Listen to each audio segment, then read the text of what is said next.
What's going on, everyone? Thank you for joining us for a special live episode of the Bleed Lows podcast, the trade deadline show.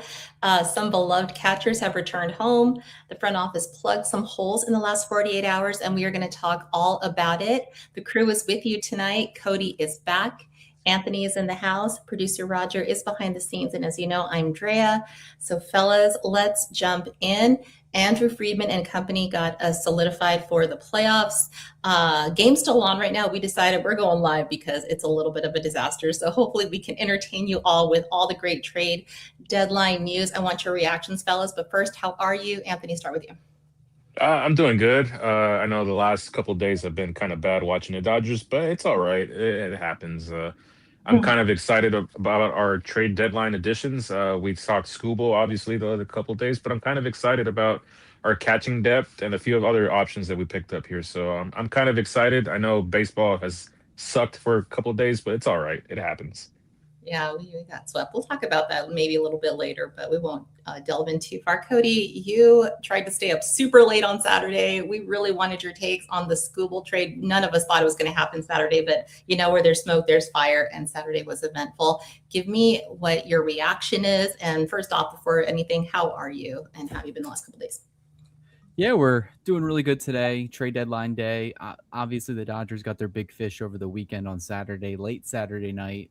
So obviously, vibes were pretty much high the rest of the weekend, including entering today, where I felt like the team could have done nothing, and we still would have graded it an A plus, just because they got their guy, they got someone that they can put into the rotation. The rest of the baseball world is kind of upset and up in arms. It's always fun to see that happen. Sometimes I tell my friends that that watch baseball really closely, I was like, I honestly just root for us to get these players so I can just see everyone's reaction on social media. I get more of a kick of that than when the team wins. I don't know what it is, but I always just think it's funny with the uproar on social media. But yeah, honestly, Tarik Skubal is a Los Angeles Dodger now. He's going to make his debut tomorrow against the Cubs. Hopefully, he can help us rebound because it looks like we're going to be losing our fourth straight game tonight unless they can score 5 unanswered to tie it or 6 to get the lead. But that doesn't look like that's in the cards today. But yeah, honestly, I listened to your guys' takes on Skubal and kind of just the excitement and kind of, it just made sense at the end of the day because even with Ohtani and what they're telling us, he's eventually going to come back. It is an added fail safe because maybe something happens to Blake Snell. Maybe something happens to Tyler Glass now where even maybe if he is healthy, is he going to be built up to go, 5, 6, or 7 innings in the postseason? Probably not. So now you have a 3-headed monster with looks like Snell is going to be back. Looks like he's going to be built up enough. And we saw what he did last October. Obviously, Yamamoto is the ace of the team right now. And I would still probably say he would start a game 1 of a playoff series. But, it's going to be a debate for Dave Roberts and Andrew Freeman to have when October comes around. But to get Skubal, who, in my opinion, a couple years ago, I wrote about, before they trade for Jack Flaherty, I was like, man, if you're really going to go get somebody from the Tigers and you really want to sell the farm system for it, you might as well go get Tarik Skubal. Well, he proceeded to win back-to-back Cy Young awards. He is arguably the best left-handed pitcher since Clayton Kershaw in terms of just pure stuff. And I think it is funny that, the year Kershaw retires, the very next season, they get somebody in that's kind of going to make them, you know, kind of take him to that next level, multi Cy Young Award winner. And I don't think it's out of the realm that the Dodgers can re-sign him to a long deal. CBA don't expire until December 1st. So if the Dodgers want to get something done beforehand, Skubal maybe gets cold feet like Mookie Betts did when he was getting ready to test free agency during COVID, and he ended up just signing the extension with the Dodgers. I don't think there's many teams that are going to give Skubal the contract that he's going to want to get, but I would say the Dodgers would definitely be willing to do that. I think Dre's in the stratosphere right now. She's Yeah. just like the Dodgers offense. I completely agree with you, though. I do think it's going to be interesting to see if he does sign before the CBA expires. Oh, there she is. She's back. We flipped around, though. Okay, we're back. Okay. I'd be interested to see if he does ultimately. I'd be kind of surprised if he does. But the idea of probably being grandfathered into whatever is agreed upon on both sides might be kind of intriguing to him. So he doesn't have to worry about anything financially. He can just say, okay, I signed my mega deal. I'll play baseball whenever we decide to play baseball, basically. Yeah, and I think the whole idea of the Dodgers acquiring Skubal, honestly, it speaks more to the team's around the Dodgers out there in the league for them not to go all in and try to match the Dodgers package. That was my first thought altogether. And that was initially when I saw Ken Rosenthal put it out there. I thought an Emmett Sheehan, Zhyir Hope, and then, Brady Smith package. I thought that was light. Then it ended up getting even lighter, in my opinion, when you throw in River Ryan. And I love River Ryan. I thought he has really good stuff. He's battled through some injury history over the last couple seasons, gets Tommy John surgery to end 2024. This season, he has back-to-back hamstring injuries that just have not allowed him to pitch or even take an opportunity to pitch with the Dodgers this season at the major league level. And, I kind of just didn't feel like the Dodgers lost anything in this trade, and they end up getting, Skubal, who is going to pay huge dividends for them in October. So I think it speaks more than why didn't the Brewers try to one up the offer? Why didn't, the Rays, try to one up the offer? And I saw a great clip from Chris Rose basically saying the same exact thing. There's only so many times you can hold on to your top prospects to just kind of say, you know what, we're just going to reload and we're going to keep these young guys because that's how we operate. Well, then the Dodgers are going to continue just taking advantage of the rest of the league, because it seems like there's only like one or two or maybe three teams that truly want to win. And the Dodgers right now in this window, since they've signed Ohtani, are that team. And I can't really say, the other teams in the National League, they all made their moves today. I think the Phillies got better. I think the Braves with their minor moves have gotten better. Even with the Brewers getting Dustin May, I think that's a really good fit for them. I think they got better today as well. But then when you look at the Dodgers on paper, they trade for Tarik Skubal. They just got exponentially better, even if they are on a 4-game losing streak right now. But we all know what the team is going to look like when they're fully healthy in October. It's going to be next to impossible to kind of beat them when they're at full strength. Yeah, no, it's totally in line with some of the thinking that I was going on today as I was listening to all the trades and all the people who are, in and who are out, because we really don't know until the very end who's going to be sellers and buyers. So sometimes some teams keep that close to their chest. And then today there was a lot of action. But yeah, we are definitely live, and there's the comments section is open in the chat. So if you want to interact, ask a question, or let us know how you're feeling after today's trade deadline, we'd be more than happy to talk to you. But yeah, Anthony, we've had a couple days to digest. Initially, when we did our show, we kind of just went notesless and just did it with, initial reaction. But now that you've had like a little more time to absorb, we have heard today, I think it was Fabian Ardai and Katie Wu had put out an article in The Athletic, kind of a little more of how it went down. And we learned that it was late Friday into early Saturday, right? There was some talks between the Dodgers and the Tigers. And it kind of implied that the Tigers reached out to the Dodgers, like, let's get this deal done. Right. So kind of expanding on what Cody was saying, Anthony, we all kind of expected more of a bidding war. It didn't happen. What were your thoughts after learning that news? Yeah, it's actually kind of interesting that the Tigers were the ones to kind of jump at it. I would have thought at least that they might have probably dragged it out to the very end of the deadline. Okay, I want your final packages by, I don't know, 12 noon, and I'll kind of give you an hour and I'll decide on what I really want. That's why I was kind of surprised that it happened so late night on Saturday. I'm like, oh, this is actually kind of surprising. Like, but ultimately, I think they kind of had an idea of what all those teams were kind of offering, and they kind of said, well, the Dodgers are kind of giving us the best offer. Why not do it right now? Why prolong it further and further? I think the only way they would have prolonged it is it probably would have conned the Brewers out of their top prospect or something like that. But they were kind of steadfast on, no, we're not doing that. We're going to kind of give you this package, and this is the best offer we're going to give you, because he is a rental, and I understand that part of it. But he's also a really good pitcher. And at a certain point in time, these teams, you have to go all in at least once. At least try it. If it doesn't work out, okay, so be it. But at least you give the benefit of the doubt to your fan base that, hey, look, man, we tried. We went all out. We got to the NLCS Game 7.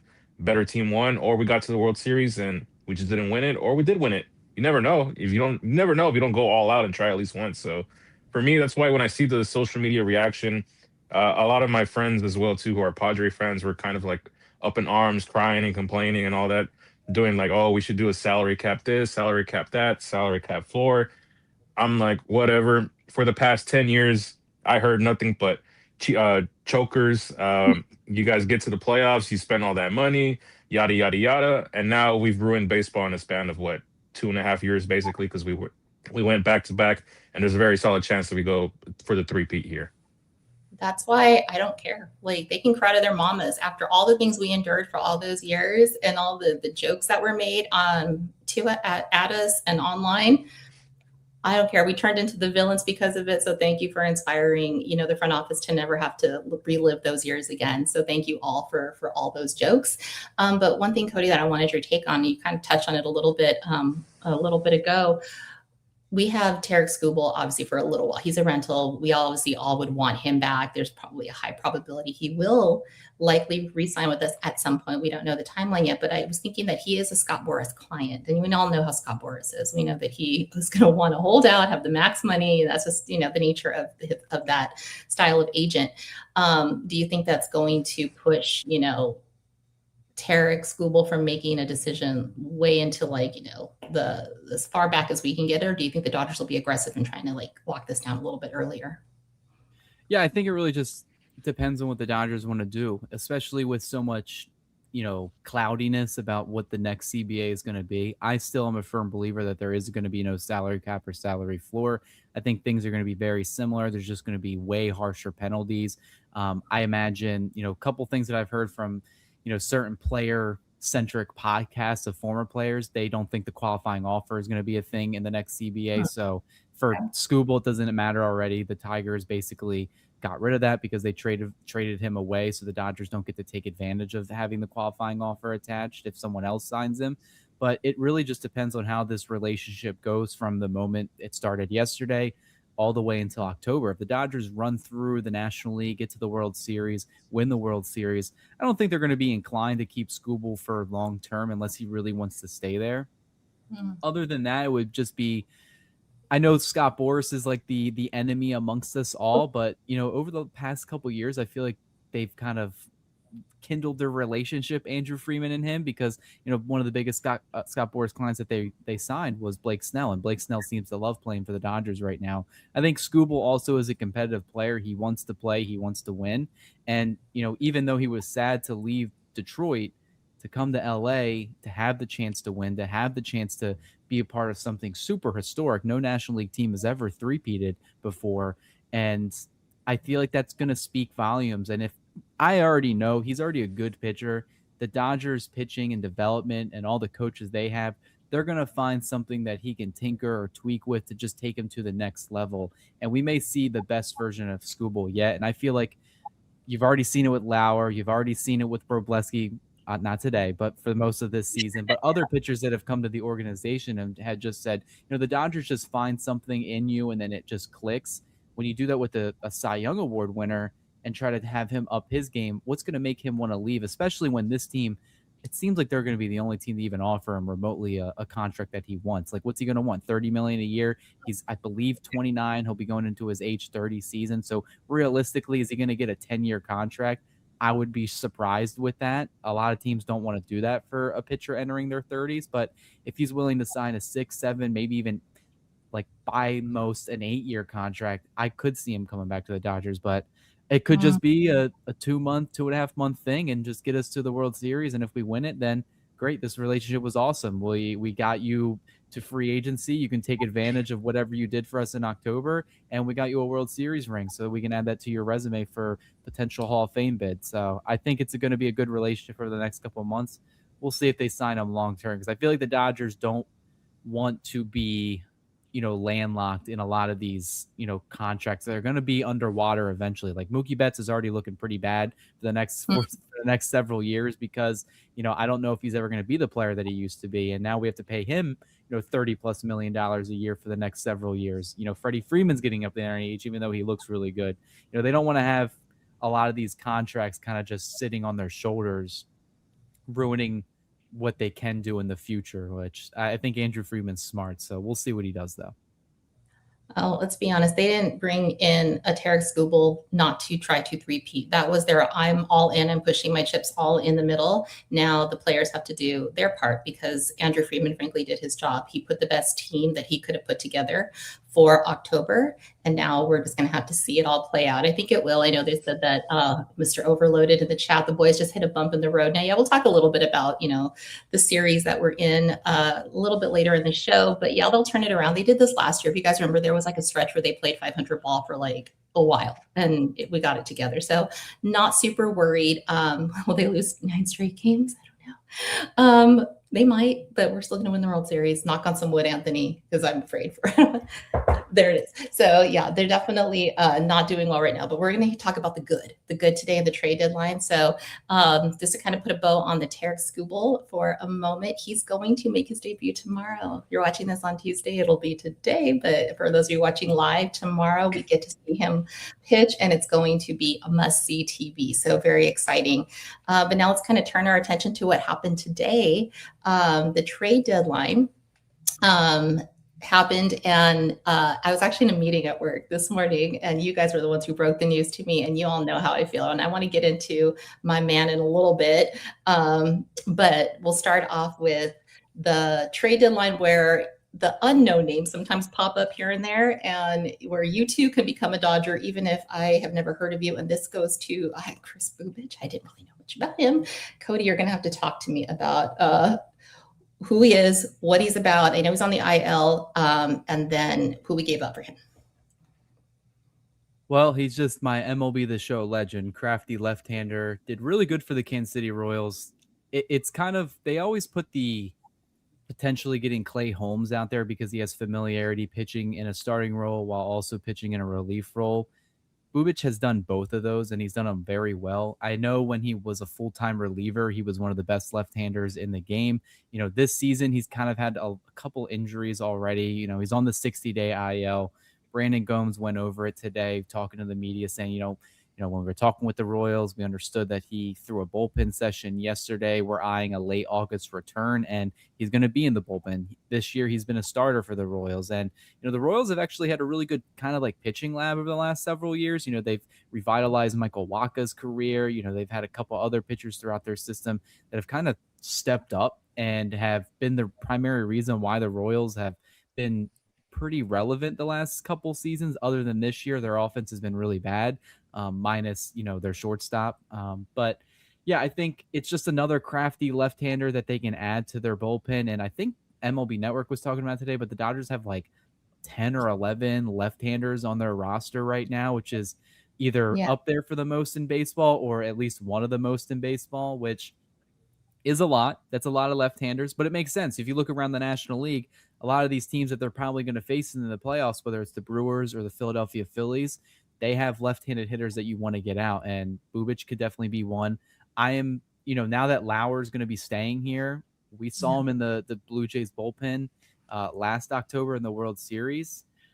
We'll see what happens in terms of the roster crunch, but I imagine if Bubic is healthy, he will be one of the best either 12 or 13 pitchers that they're looking to add to the roster, because when he's healthy and when he's clicking, he's definitely a weapon that they can use. And there's a lot of stats you can look at it. He had a 2.55 FIP, a 2.89 ERA in 2025, which was his breakout season, and he earned an all-star selection. Just this season, he's been hit by the injury bug, and the Dodgers didn't give up anything to get him. They gave up Carlos Duran, who was a guy they traded away last year for Esteury Ruiz. They re-signed him in the offseason, and they gave him the kick in the butt again, and now he's with the Royals. So overall, I like the trade. It's kind of one of those moves where you make where it's like, if he does something and he pitches, awesome. If he doesn't pitch at all, he's a free agent at the end of the season. So who cares?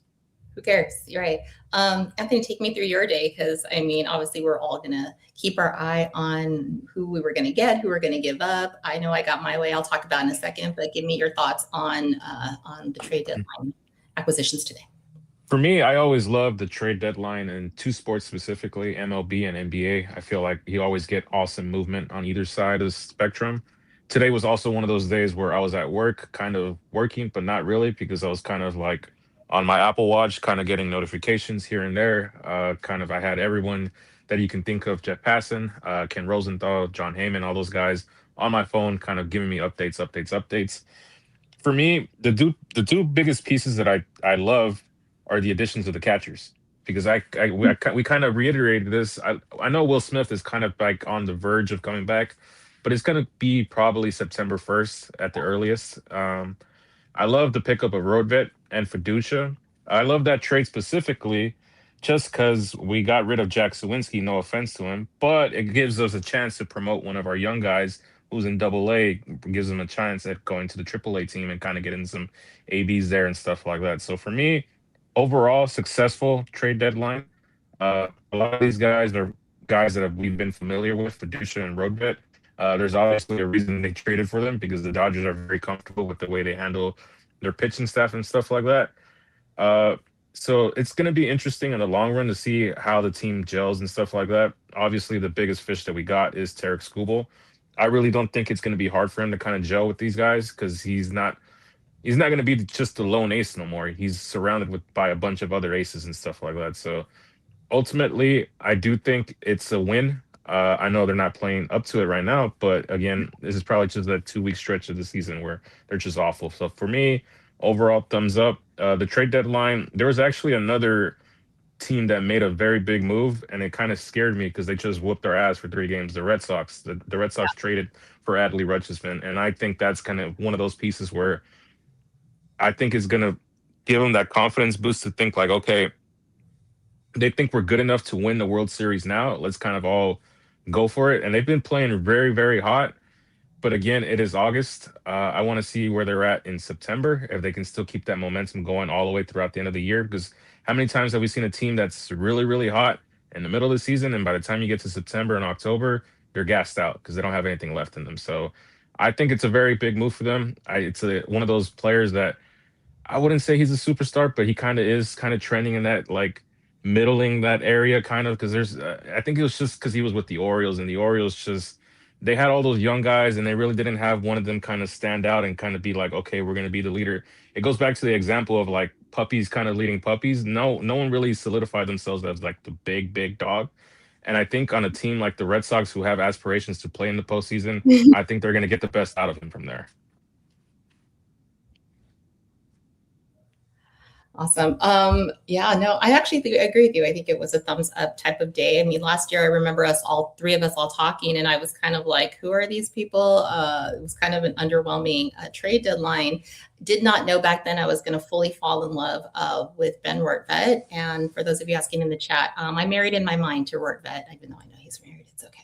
But I was so happy today when my man came back, and I honestly just like taking myself out of it for a second. I really just think he last year just meshed so well with our pitching staff, and it wouldn't surprise me if like some of the pitchers who were here with us last year who actually worked with Rortvedt were like, yeah, great guy. I think he'd really come in, and I think Cody, you can tell me he's only been in the minor leagues so far. He hasn't played in a big league game since he left us. Is that correct?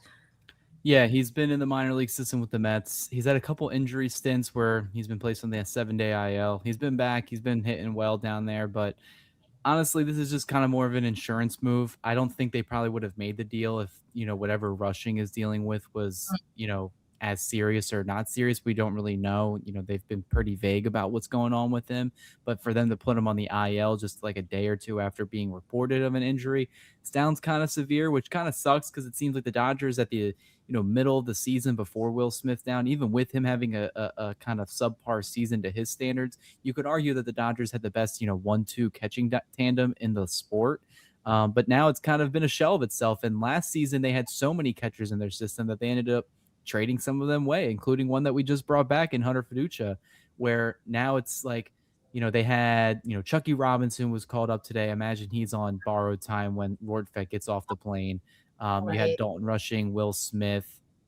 You had a lot of catching depth in this system, and they kind of all either got injured or the Dodgers kind of made maybe a couple mistakes by trading those people away. But they bring them back now. Rortvedt is a good move to make, and I think it is funny because it kind of it always seemed like a lazy narrative to say, well, why don't you just trade back for Ben Rortvedt? He's now in the minor leagues. Sometimes it doesn't always work, but in this situation, I just felt like he was good enough with the pitching staff. While I'll admit they were all aces at the time, pitching at a really good level, so it's kind of hard to not be good with the pitching staff at that time. But it seemed like he was a team player. He performed when they needed him, and he was really good in the NLDS before giving the keys back to Will Smith the rest of the way. So I think it speaks well to his character, and it's definitely going to be a good addition to have him back. How long he has, though, it's going to be fun to see, I guess, because once he's added to the 40-man roster, if they have to, do any roster shuffling, if they can't option him, so they would have to DFA him again, and we would just be going through that same limbo that we went through last offseason with him when, they started running out of roster space. So really just depends on when Will Smith comes back. When's Dalton Rushing going to come back? I know it's the trade deadline just wrapped up, but we're here in August. September is a couple weeks away, and then you got to start thinking about October. Oh my God. Yeah, I mean, I know that anything could happen, and I'm going to prepare to have my heart broken again if something should happen to Rortvedt, but I'm so happy that he's back for at least right now. But I think he's going to take the bulk of the catching duties for a little bit, according to what we heard later in the day. So that's going to be exciting, but definitely all want to see Will get healthy and come back and be ready for October. Yeah, Anthony, tell me your thoughts on Lauer. We have just pretty much thought that he was going to be not a Dodger after the deadline. So were you surprised to still see that he's ours and he's going to be not just really both, he's going to be worked back into the rotation according to what they're saying? Yeah, well, not only just him, but Alex Call. That there was a lot of smoke around his name, and kind of like you thought, okay, it might be the end of Alex Call's tenure here with the Dodgers. So I kind of put it in the back of my mind, like, okay, we're gonna end up trading these guys away for prospects or something like that. And then it's announced that Sheehan is gets sent down to AAA, which is the correct corresponding move there because he's been, hate to say, he's been pretty bad the whole season. There hasn't been a stretch this whole season where he looked like the Sheehan of old. And Eric Lauer, he's been very, very solid as an innings eater. And I like the idea of him coming out of the bullpen or slotting into a bullpen role. Again, I think it's going to be one of those things where we piggyback guys. I just want to know what Shohei looks like when he starts ramping back up. And if he's only a 3 inning guy or a 4 inning guy at best, I like the idea of going Lauer. I know Wrobleski's kind of been awful the last couple starts. So I kind of want to see how he progresses from these past 2 starts.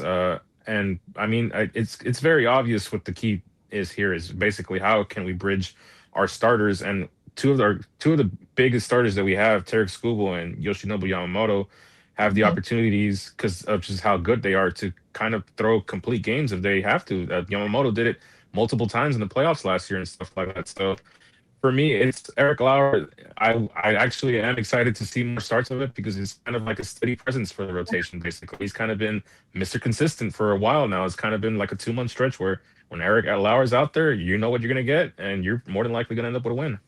Yeah, I actually really didn't want to give him up, just like I didn't want to give up Wrobleski. I know Wrobleski has had a couple of bad outings, but I do think that the talent level is there. He's, every pitcher has their moment. So not super worried about that right now, but I think that we're going to see really good things as we get closer to the end of the month, September and October, because, the Dodgers know how to turn it up even when they have their slumps for a little while.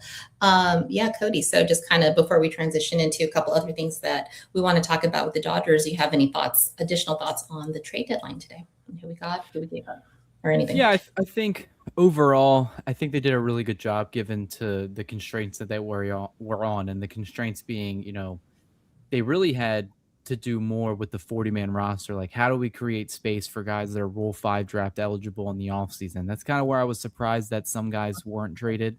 Eric Lauer, Alex Call remaining on the team kind of was shocking to me, just because it seemed like Katie Wu and a bunch of other, beat reporters were kind of pushing that narrative. And then they got the story of Alex Call speaking to Andrew Freeman today, kind of to get transparency about everything, where it looks like they were trying to have conversations with teams. It seemed like just those teams either weren't biting or they just couldn't match up to a deal that they thought was, even for what Alex Call and Eric Lauer offer. And that's fine. At the end of the day, no matter how many players are on the team, I think having to compete for roster spots down the stretch, especially with players starting to get healthy, is good for the team right now. So it's going to let them compete amongst each other to say, like, well, I want to be better so I can, not only help the team, but I want to kind of like earn my spot on this roster to help compete for a championship. There's a lot of under the radar moves. I think Bubic, if he's going to be good, I think that will, or if he's going to be healthy, I think he will be a really good pickup. Halvorsen, who they traded for a couple weeks back as well, he throws like 100+ miles per hour, and he's looked really good in the minor leagues throughout his career. And now you're taking him out of Denver and you're putting him with the Dodgers pitching lab, and you're putting him in an environment like this. So I like that move as well. We'll see what he can do, because I know the Dodgers have been desperate for, a right-hander in the bullpen that can be dominant. Will Klein was that guy at the beginning of the season. Isn't that right now? Evan Phillips just got back from Tommy John surgery, and he's looked a little iffy overall as well.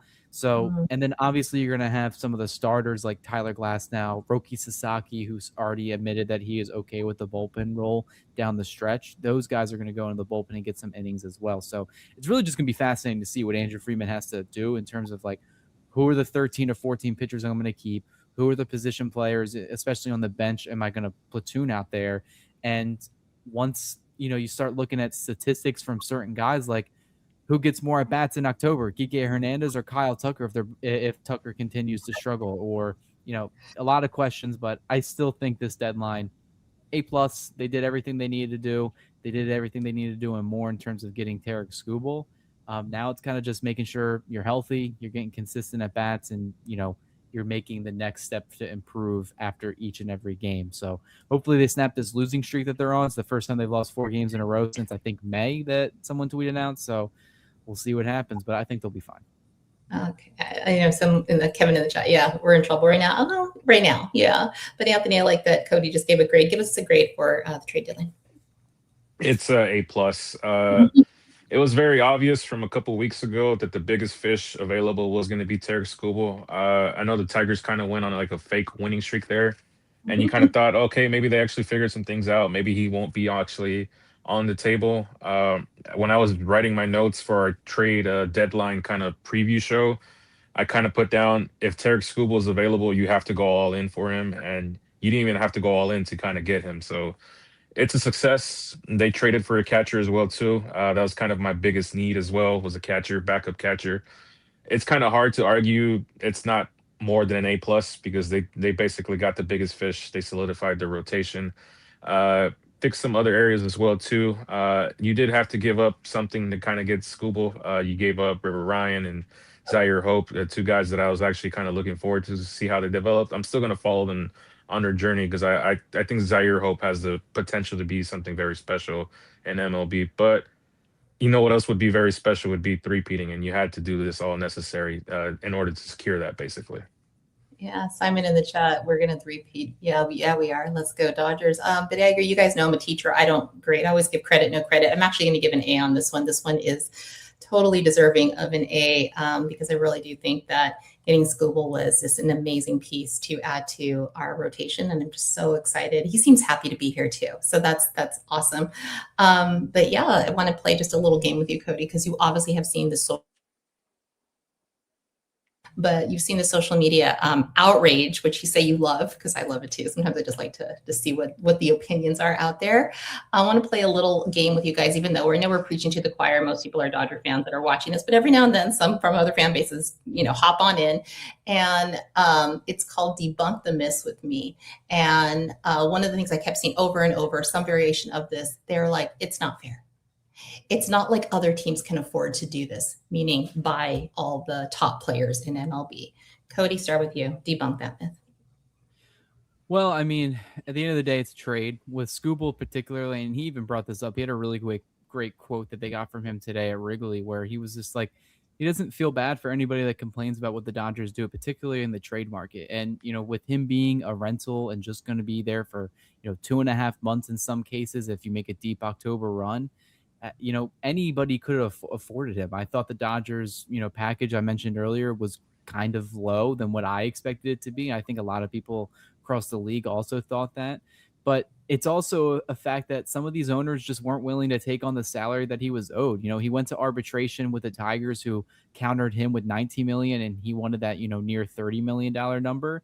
And he ended up winning his case. So he's set to earn, I think the Dodgers are going to have to pay around like 12 to 10 million of his salary this year. Some teams like the Rays, they just look at that and scoff, and they're like, that's too much money for me. So in that case, that's the part where money, I guess, does talk about it. But, any team could have made the deal. So I don't buy that at all. And it doesn't really matter who you talk to, because we're at the point now with, the labor negotiations getting ready to come up in the next couple months, and the lockout is going to insinuate after that. Everybody's going to have their idea and their argument. And if you look at anything like in the political spectrum, it's going to be very hard to have anybody come to common ground. You're going to either have your, ownership way, or you're going to be with the players' side. There's really no middle ground between any of those sides. So, and they're just the loudest side on social media, unfortunately. But yeah, I don't buy it. Touche. Anthony, debunk this myth. Dodger fans are spoiled. They get everything they want, and they have no idea what pain is. Debunk. Yeah, I mean, I've said it before. My early days as a Dodger fan were the Frank McCourt days. Do I need to go further? And who Frank McCourt is. That's kind of like Voldemort. You don't want to mention his name around Dodger fans because a lot of negative opinions, and very deservedly so. I mean, it's been an amazing journey to see how far the Dodgers have come. Like the earliest memories I have are from '04, '05. Those teams till now. It's amazing to see them do it on both sides because apparently we don't draft and develop guys well as well either. It's nice to see them kind of embrace it and kind of be the villain.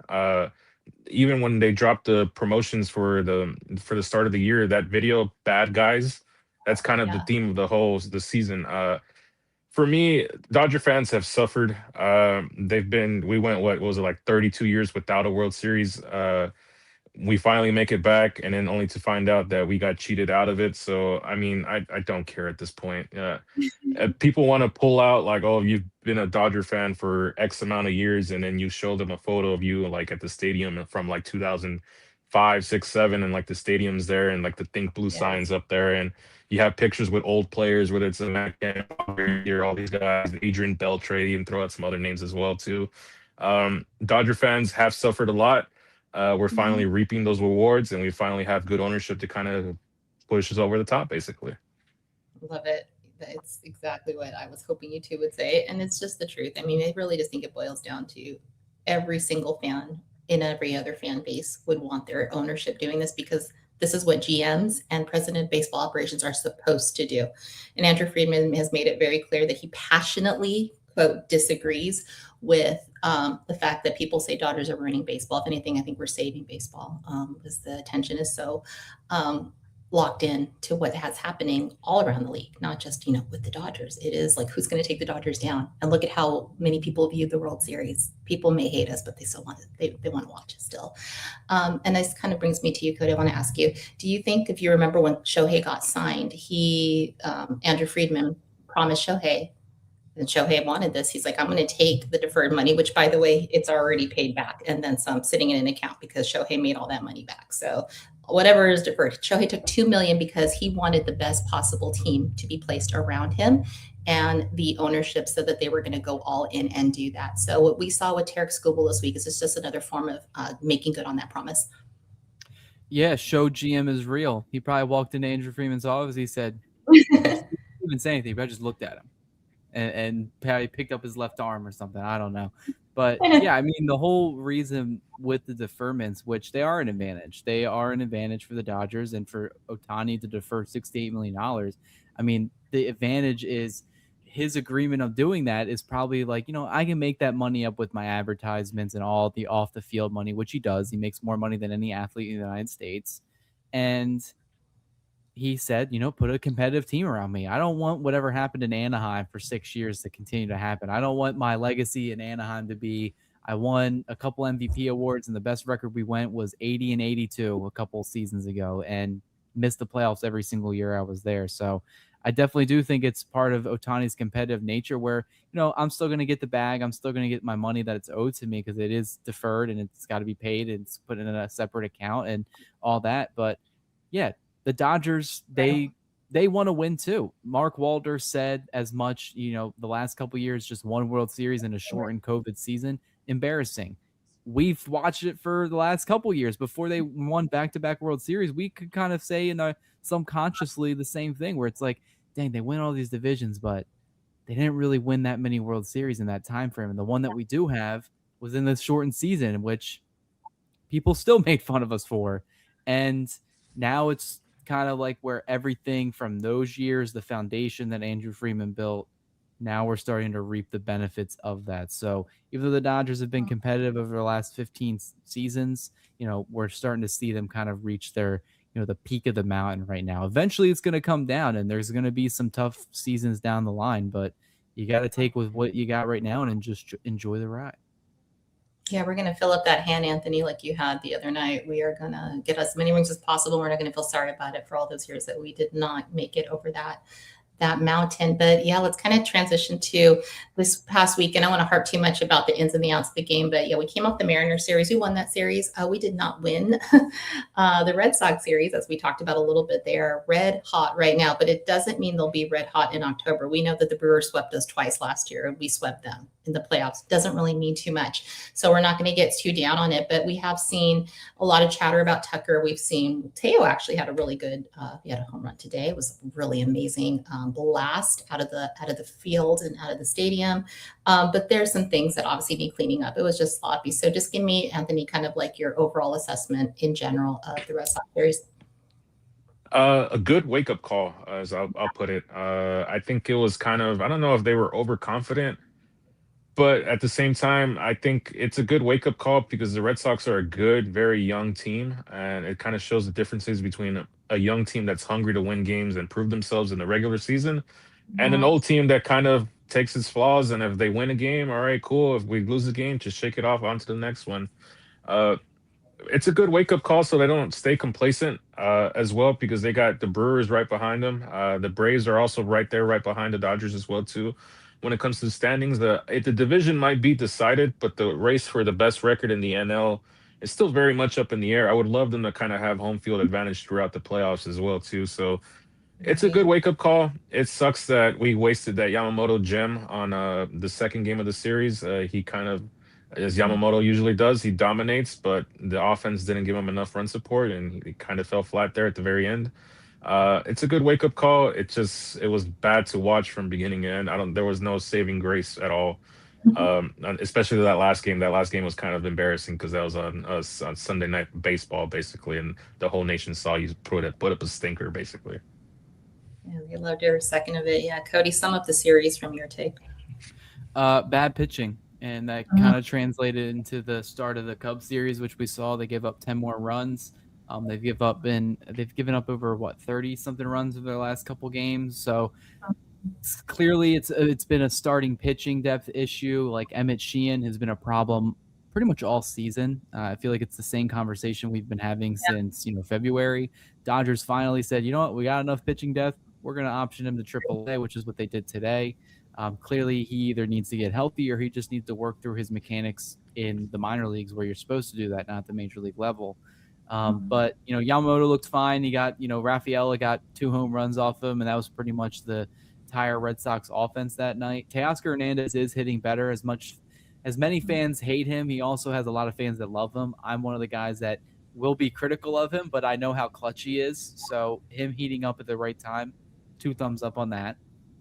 Freddie Freeman still looks hot with the stick. Ohtani, he's still an MVP caliber player. Maybe we'd like to see a little bit more power, or, hitting with runners on base, stuff like that. But eventually the pitching will start to even out, and it could start tomorrow with Skubal getting on the mound, resetting things. Maybe he goes deep into the game. But I think the biggest issue has kind of been the bullpen. We've been getting some stinkers from a lot of guys. Will Klein, obviously he's on the IL now. Henriquez, he's either hit or miss. I know he throws 102 miles per hour, but it doesn't matter if it's ball 4. So that was kind of their problem tonight. We're seeing some guys get overworked a little bit. I'm curious to see how they handle Justin Wrobleski the rest of the season, because maybe we're getting some type of fatigue coming up with him as he starts to creep over that career high in innings. So, but they'll definitely get right. But the pitching has definitely been pretty mediocre, to say the least. Yeah, no, it's mediocre. That's what really got to me tonight. Put that in the text chain, just the pitching. It's always going to be the pitching. You have solid pitching. That might be all you need maybe is 1 run and you're okay. But the offense, definitely needs to step it up. What do you make of Tucker? I know we've talked a little bit about him, Anthony, all season on and off, and we get this hope and we're like, yes, it's maybe he's making a turnaround. But it really doesn't seem to be. Could he just be like a Tanner Scott situation where it's just going to come down to next season he brings it back? I mean, I hope so. It's just, I don't know if he's in his own head at this point. At this point, it's August 3rd. I think he's kind of is the player he is going to be for the rest of the season. I'd be surprised if he turns it around in September and in October. We're already talking about maybe giving him the Michael Conforto treatment, and maybe he's not even on the roster in certain situations. I wouldn't go that far and say he wouldn't be on the roster. I still think the name alone is a threat when it comes to October. But he really hasn't shown anything throughout the whole season that kind of warrants him having a roster spot right now at this point, at least in October as we get there. But we had that discussion where it was kind of right before the Mets series where, like, this guy hasn't really done anything. He hasn't really proved anything. He hasn't lived up to the contract. And then he has like a small little like brisk, like, oh, okay, he's hitting home runs in back-to-back games. Maybe he's kind of figured something out, and then it goes right back down to like reality. Like, no, this guy's been really bad, and I hope it is just a Tanner Scott thing where you saw what he happened to him last year, and we talked about it at the end of the season, where hopefully he just goes into the off season. He just, okay, this season was a stinker. Let's just forget about it. Let's regroup in spring training and like start fresh from scratch, basically. And as you can see, Tanner Scott has had a really, really solid season this year compared to where he was last year. So ultimately, that's where I'm at. I hope he has a better season next year. I think it's kind of too late to turn it around this late into the season, especially as we head into October. I could be wrong. I hope I'm wrong, but kind of going towards the trend that I think it's going to be a really bad year for him. I got his bobblehead. I'm going to bless it because it worked last year and I'm a little superstitious. I think he's going to need a little help, a little Santeria, but we will see. I haven't lost full hope in him yet, but it's getting tough. It's getting tough to watch it. But today, a lot of the teams, I think, especially in the NL side, Cody, were saying that they made some moves. They got a little bit stronger. And if you had to pick, who would be your NL team to watch out for and your AL team to watch out for in the next 2 months? And then Anthony, I'll ask you next. Anthony mentioned it earlier. Plus, they gave us a butt whooping over the weekend. The Red Sox getting Adley Rutschman to kind of solidify the back end of their or behind the plate.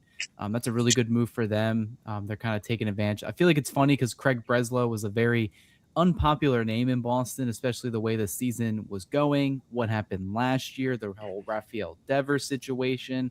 Well, now everybody likes Craig Breslow, and that's kind of what winning does for you. That's what winning 15 games in a row does for you. I do think they look like the most dangerous team in the American League right now, but that's just because they are playing really good baseball. At full strength when they're healthy, I think the Yankees are still the American League favorite, but are they ever going to get full strength again? I don't think so. We keep hearing nothing but bad updates for Aaron Judge, and to the point where they're kind of hush hush about it. And Cody Bellinger is still going to miss around 4 to 5 more weeks with his hamstring injury. So we'll see what happens. I think the Red Sox are probably the team to be in the AL right now. They are hot, and they show that they can beat the Dodgers. They sweep them at Dodger Stadium, so that's a big statement for them. I think the National League, the Braves have been in a clunker since the second half began, but they're still only a game and a half back from the Dodgers. The Brewers, they're a half game up on the Dodgers, but other than Mizorowski and the precipice of Kyle Harrison, who's on the IL, like, they still scare me to some extent because of that pitching, especially if it was a short series. But I think in a 7-game series, we would kind of see similar to what we had last year. Maybe not a series sweep, but maybe 5 or 6 games. And the Phillies, they added probably one of the most annoying players in baseball, and that's Luis Ariz, which does make their lineup a lot better. They're really doing some experimenting with their fielding, which we already saw on full display last season was not good. And they're moving Bryce Harper back to right field. Alec Bohm is going to first base. Trey Turner, for some reason, is still staying at shortstop when he has like 20 errors this season. So I think that is funny, but they still have a really good offense. And, a couple small things change in that division series matchup last year. We're talking about a different type of series. So I would say out of the National League teams, I still think the Brewers are probably the team that gives me the most fits just because of the way they play. But they don't hit home runs, and I feel like you need to hit home runs to win in October. So we'll see if they can change that. Yeah, Anthony, kind of like give just a little bit of an extension of what you were saying earlier. But if we are lucky enough to make it to the NLCS and the World Series, who do you think, based on what you know right now, who would we meet there? Well, depending on how it ends and standing wise, I picked them at the start of the season. It kind of got ugly for them at the start of the season, injury wise, but I think they've done enough for the trade deadline. As we currently play against them right now, I think the Chicago Cubs, I think, will be kind of a pesky little opponent for us. Definitely in a 5-game series, I'm just always afraid of a 5-game series because I feel like I always think the worst thing possible is going to happen, regardless. I think in a 7-game series, I think it'd be easier for us to kind of just take care of business. Yeah, I know they got PCA. He loves us. We've had all those comments about Dodger fans and stuff like that. So in a 7-game series, I'm very confident we get the job done. In a 5-game series, regardless of any team we played the Phillies, and we played the Brewers, and we played the Cubs in a 5-game series, I'd be extremely nervous. That's just me, just personally, from seeing anything possible happen in a 5-game set. But I do like the additions of Kevin Gausman Clay Holmes as well too. I think they have enough. They're kind of playing like they have enough right now. They're kind of playing like they want to prove a point to us later on that if we match up against you guys down the road in October, we're not afraid of you, basically. So I'm gonna stick with my prediction from earlier on in the season as the Cubs as the team to watch, kind of. Wow. Yeah, no, I think that now that teams are like they're gonna fight for a playoff spot, they're gonna go even harder on us for August and September. I don't think it's really gonna let up at all from here, especially for the teams that think they have a chance to still be in it. But as we transition into some of the more fun news, Earl Hershiser, our 1988 champion, our man who was on the call. We just love him. He's amazing. He's actually going to be getting a star on the Hollywood Walk of Fame. We just learned it's going to be on August 15th. We've all seen the footage. We've all seen him and what he was in Dodger lore. But Cody, tell me your thoughts on him getting the star and his legacy being immortalized. Yeah, it's a big deal. I mean, you can't speak about Dodgers baseball and Dodgers history without speaking about Orel Hershiser. Still a lot to the organization today, whenever he's available to do a broadcast. They've had him on the national media for the games on NBC.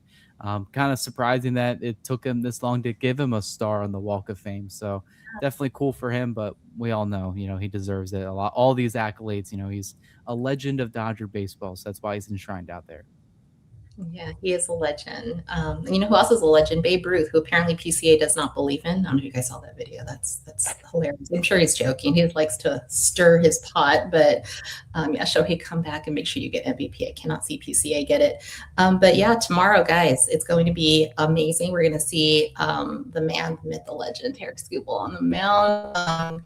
Anthony, your predictions for the rest of the series tonight was, I don't even know the final score. I haven't even looked. I didn't want to look, but I think it ended 10-5. Yeah, it ended 10-5. All right. So tomorrow, Skubal. Next day, Lauer. Anthony, tell me your thoughts. What's going to happen? I think we bounce back and we win both of these games. I'm actually excited for the Skubal start.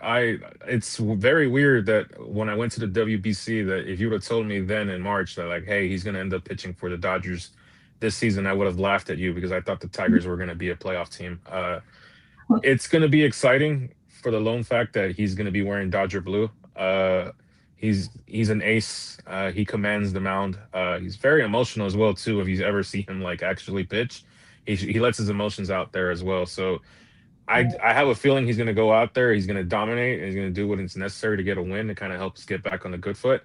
And Mr. Consistency, Eric Lauer again, undefeated in his starts. So I'm going to be excited to watch that. But I'd be lying to you if I wasn't more excited for tomorrow's start compared to the Eric Lauer start, because this could be something very special tomorrow. Oh, it's going to be so special. I know we're not going to hear his walk-up song until he's back in Dodger Stadium, but Cody, Anthony, do you guys know his walk-up song? I'm pretty sure it's pretty awesome. Holy Grail by Jay-Z. Yeah. Nice. All right. So we're going to, it's going to be incredible. I'm going to have to get tickets to that game. But yeah, as we kind of get ready to close it up, we want to thank everyone in the chat. We want to thank everyone for tuning in. We'll definitely let you guys know when we're going to go live or have a show again. But yeah, Cody, just take us through your final thoughts on the day and everything we talked about tonight. Yeah, trade deadline, awesome. It's always an exciting time. I actually thought there was a lot more movement in the trade market and all the deals that started getting slung around over the last couple hours, because I just felt like so many teams were in it that I felt like a lot of teams were just going to stand pat and just say, you know what, we're only 2 games out. Maybe we'll just keep it together and see what happens. We're going to have fun. No, teams that were like 2.5 games out, like the Tigers, sold hard. The Orioles, they sold hard. The Nationals, they traded away guys. And then you had the competitive teams around the league making moves as well. And I think, the Dodgers aren't invincible. There are still keys and there are holes in their game that can be exploited from other teams. And I think that's kind of what they were going for. We saw a lot of lefties get traded around the National League. And I feel like that's for, one particular player if they were to match up against the Dodgers, Shohei Ohtani. But I thought it was an exciting day, and I'm very excited for tomorrow to see Skubal make his Dodger debut. I think it's going to be really electric. It's going to be so electric. And it just reminded me that Jack Flaherty, World Series hero, is now alone over in Detroit. So hey, he got a ring. Got a ring, yes. So, and Rortvedt's coming back, and I'm sure he has a tattoo somewhere. I'm going to have to find out if he ever got that. But yeah, Anthony, final thoughts? Final thoughts. Let's everyone kind of relax. It's a 4-game losing streak. It's not the end of the world. And let's enjoy the start of the Tarik Skubal era with the Los Angeles Dodgers tomorrow. Oh my God, the Tarik Skubal era. I love it. Yeah, Cody, where can everyone find your articles? You've been kicking those out. Yeah, DodgersBeat.com. That's the website. We got all of our writers kind of doing a lot of action today, especially with the trade deadline. I did a huge breakdown on it on my Substack in terms of, all the deals that they did make, the 40-man roster changes, kind of what it means down the line. So definitely feel free to check that out. Obviously on X, I'm very active there as well. So if you got a question, you can always comment. Awesome. So yeah, definitely don't forget to check out the Bleed Los Podcast YouTube channel. Every day we have footage from producer Raj and the team, making sure that you get all the clubhouse footage on all the interviews and all the ins and the outs. If you want to find us on our social media handles, you can find me, Drea, on Instagram and X at Ravine Queen 1958. You can find Cody on X at SnavelyCody6, and you can find Anthony on X and Instagram at Anthony Acosta _. And until next time, everyone, thank you for joining us, and let's go Dodgers.